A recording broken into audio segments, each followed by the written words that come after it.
So here there is a package where the Caribbean potentially can be a launchpad for business in the Western Hemisphere. So how do we attract international business? How do we become part of the global value chain to benefit from it? We cannot close our economies. We cannot, as others have done and trying to do, be commercially protectionist.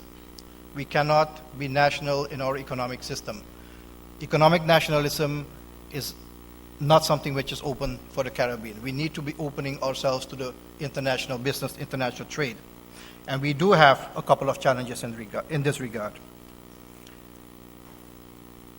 I think the Caribbean, to be effective, more effective as a launchpad for business in the region, needs to become more business savvy. And by that I mean we need to make better use of trading arrangements which has been agreed upon. The region is one of the last in the world to enter into full free trade arrangements with other partners. We don't have many of them. We have partial scope agreements, asymmetric agreements with Colombia and others. I must congratulate Trinidad and Tobago for taking the lead on positioning itself for the whole region, for all the other member states in opening up this trend towards more free trade agreements, as done with Panama, negotiating with Guatemala and others. That is great, but more needs to be done. So we need to sign more agreements to present ourselves. Another thing that needs to be done is we need to invest. And let me say about the trading arrangements. The focus should be more on investment agreements, services, and less on trade. If you want to be a platform, then you will need to create more of an attractive environment for investors to be here as international headquarters, regional offices, or marketing centers. Otherwise, this region does not add to that global value chain. Investing in language training, especially French, but don't forget Portuguese and Chinese.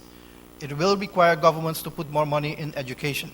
And education not only to produce academics, but entrepreneurs, those with skills to be able to do business in the middle management sector as well as in the higher echelons.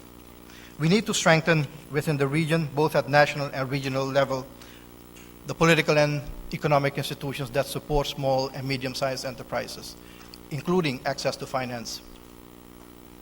So I think that partnership which is needed between education institutions and training institutions to deliver that kind of workforce that is going to help us launch ourselves and be attractive as an international platform for business is needed. Focusing on the youth, the majority of our population, is going to be key in the coming 10, 15 years. Leadership training, entrepreneurship is going to be key. If you look at the leadership also in the private sector, then there is a gap with the youth following. You don't want to experience that over the coming 10, 15 years. As I said, facilitating finance and access to capital. More than ever, we need to promote incentives, reward innovation, and also be inclusive. Business is not for a small group of people, business is for all. And that is how communities and societies will grow. So let me end by saying this. We need to be realistic in the Caribbean and pragmatic at the same time to make 21st century trade work. It's a different trade arrangement, it's a different trade environment than the 20th century trade system. If we want to create sustainable and prosperous societies, we will have to make tough choices, not only in governments, but certainly also in the private sector. And this region, as I said before, has to be open to business, and governments must facilitate that. We should keep what is good and what has worked, but we need to eliminate as soon as possible what is counterproductive to doing business. So again, it cannot be business as usual, but business it must.